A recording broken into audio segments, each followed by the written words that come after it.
ना तो इसके अंदर हमें FII दिख रहे हैं, ना ही हमें इसके अंदर DII दिख रहे हैं, ठीक है।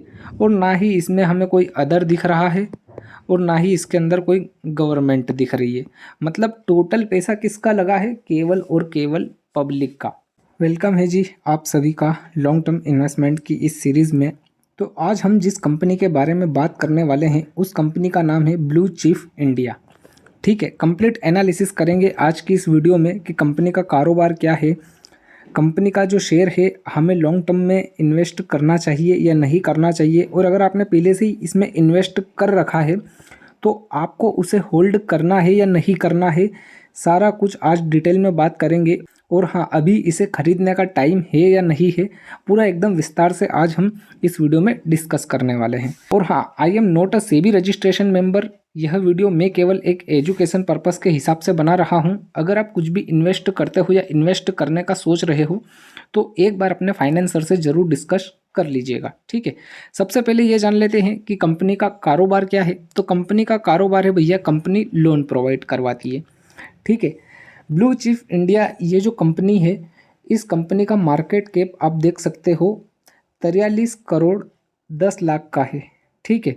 वहीं इस कंपनी के ऊपर कर्जा बिल्कुल भी हमें नहीं दिख रहा है, ठीक है। एक साल के अंदर कंपनी ने जो लो और हाई लगाया है उसको देख लीजिए। 1 रुपये 30 पैसे का लो था, वहीं हाई इसका 9 रुपये 80 पैसे का हाई है, ठीक है। बुक वैल्यू कितनी है? बुक वैल्यू आप देख लीजिए केवल 42 पैसे की है, ठीक है। अभी करंट प्राइस कितनी चल रही है? 7 रुपये 80 पैसे, ठीक है। PE कितना है भैया? कुछ भी नहीं। ROE कितना है? 3.52% माइनस में है, ठीक है। ROC कितना है? ये भी 3.52% माइनस में है, ठीक है। कंपनी की जो फेस वैल्यू है वो कितनी है? 2 रुपये की यहाँ हमें फेस वैल्यू दिख रही है, ठीक है। प्रॉफिट बिफोर टैक्स मतलब कंपनी प्रॉफिटेबल नहीं है, ठीक है। उसके बाद रिटर्न ऑन एसेट्स वो भी माइनस है 1.48, ठीक है। प्रमोटर होल्डिंग कितनी है? 11.20% की, ठीक है। सेल्स में ग्रोथ हो रही है तो ये देखिए 27.20% की सेल्स में ग्रोथ देखने को मिल रही है। प्रॉफिट में ग्रोथ हो रही है तो 84.20% की प्रॉफिट में ग्रोथ देखने को मिल रही है, ठीक है। प्रॉफिट वार कितना है भैया? इसका 11% का प्रॉफिट वार देखने को मिल रहा है। तो ये तो कुछ इंपॉर्टेंट बात थी इस कंपनी के बारे में। कंपैरिजन वाले सेक्शन में चले जाते हैं कि इस कंपनी का कंपैरिजन किस किस कंपनी के साथ हमें देखने को मिल रहा है।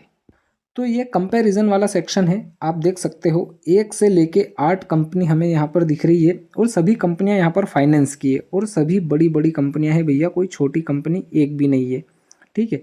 वहीं पर ब्लू चिप इंडिया का जो शेयर है वो 7 रुपये 80 पैसे पर ट्रेड कर रहा है, ठीक है। PE यहाँ पर इसका कुछ भी नहीं है, ठीक है। वहीं बजाज होल्डिंग का सबसे ज़्यादा है भैया, 10,000 के आसपास का हमें शेयर प्राइस दिख रहा है, ठीक है। अब बात कर लेते हैं प्रॉफिट और लॉस की कि भैया ये कंपनी प्रॉफिट कर भी रही है या नहीं कर रही है। तो 2014 से लेके 2024 का ये सीन है। सबसे पहले आप सेल्स देख लीजिए, कंपनी की जो सेल्स है वो तो लगातार कम हो चुकी है। देखिए 2017 में कुछ थी, उसके बाद 2020, 21, 22 में भी ना के बराबर, 23 में भी कुछ ज़्यादा नहीं, और 24 में भी कुछ ज़्यादा देखने को नहीं मिल रही है, ठीक है। ऑपरेटिंग प्रॉफिट की अगर हम बात करें तो ऑपरेटिंग प्रॉफिट मतलब यहाँ पर कुछ हमें बढ़ता हुआ दिखा था 2014 में, 16 तक ये ऑपरेटिंग प्रॉफिट जनरेट कर रही थी, लेकिन 17 के बाद पूरा एकदम लॉस है भैया, पूरा 24 तक, ठीक है। वहीं प्रॉफिट बिफोर टैक्स, तो इस वाले सेक्शन में भी यही चीज़ है, 2016 तक प्रॉफिट में, ठीक है। उसके बाद 17 से लेके तो 22 तक लॉस, उसके बाद 23 में कुछ प्रॉफिट जनरेट करा, और 24 में फिर से लॉस, ठीक है। नेट प्रॉफिट की बात कर लेते हैं कि इस कंपनी का सपोज टैक्स वैक्स काटने के बाद जो नेट प्रॉफिट है वो कितना है। तो देखिए नेट प्रॉफिट वाले सेक्शन में आप देख सकते हो 2017 तक प्रॉफिटेबल, उसके बाद 2016 तक प्रॉफिटेबल, उसके बाद 17 से लेके भाई साहब आप देख लीजिए 22 तक लॉस, 23 में इसने कुछ प्रॉफिट जनरेट करा, और 24 में फिर से लॉस, मतलब कुछ खास प्रॉफिट जनरेट नहीं कर पा रही है, ठीक है। अब बात कर लेते हैं बैलेंस शीट की कि कंपनी की जो बैलेंस शीट है वो क्या बोल रही है। तो 2013 से लेके 2024 का ये सीन है, ठीक है। इक्विटी कैपिटल आप देख सकते हो जितना 2013 में था उतना 2024 में भी है, ठीक है। रिजर्वेस की अगर हम बात करें तो रिजर्वेस सारे यहाँ पर माइनस हो चुके हैं, ये आप देख सकते हो। रिजर्वेस के मामले में कुछ भी नहीं है कंपनी के पास। अदर लाइबिलिटी पहले कुछ ज़्यादा थी, अदर लाइबिलिटी अब कम हो चुकी है, ठीक है।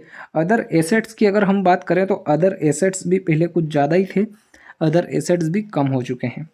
टोटल लाइबिलिटी और एसेट्स की बात करें तो कंपनी के पास जितनी भैया लाइबिलिटीज़ है उतने ही यहाँ पर एसेट्स भी अवेलेबल है, ठीक है। मतलब बैलेंस शीट में भी कुछ खास हमें दम नहीं दिख रहा है, ठीक है।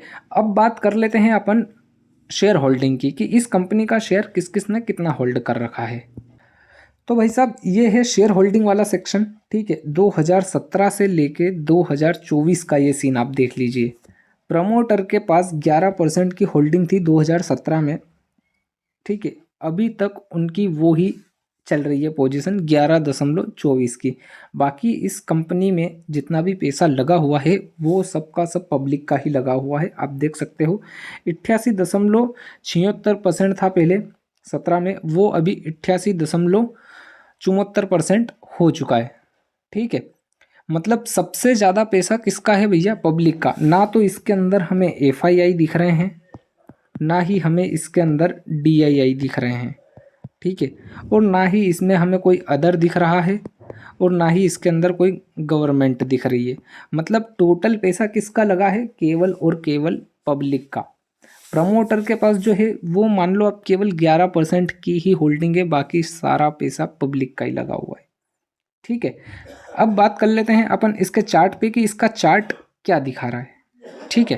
तो भाई साहब ये कंपनी का चार्ट है, इसको हम 1 मंथ के टाइम फ्रेम पे देख रहे हैं। आप देख सकते हो कंपनी जो है 1 जुलाई 2002 में स्टॉक मार्केट में आई थी।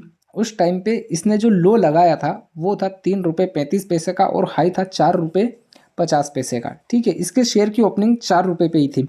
वहीं पर इसने भैया जो हाई लगाया है वो आप देखिए लगभग यहाँ तक 46 रुपये का इसका हाई है ओवरऑल अब तक का, ठीक है। और ये कब की बात है? 2003 की, ठीक है। उसके बाद इस शेयर में लगातार डाउनफॉल देखने को मिला है हमें, ये कुछ भी खास देखने को नहीं मिला, क्लियर है डाउनफॉल, ठीक है।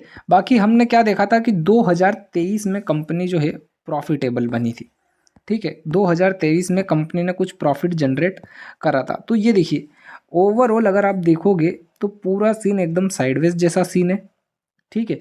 उसके बाद 2023 में इसने कुछ यहाँ पर जैसे ही प्रॉफिट जनरेट करना स्टार्ट करा तो ये 2023 का सीन है। यहाँ पर आप देख सकते हो ये जून जुलाई से फिर इसने कितना लो है भैया, इसका लो देख लीजिए सबसे पहले आप।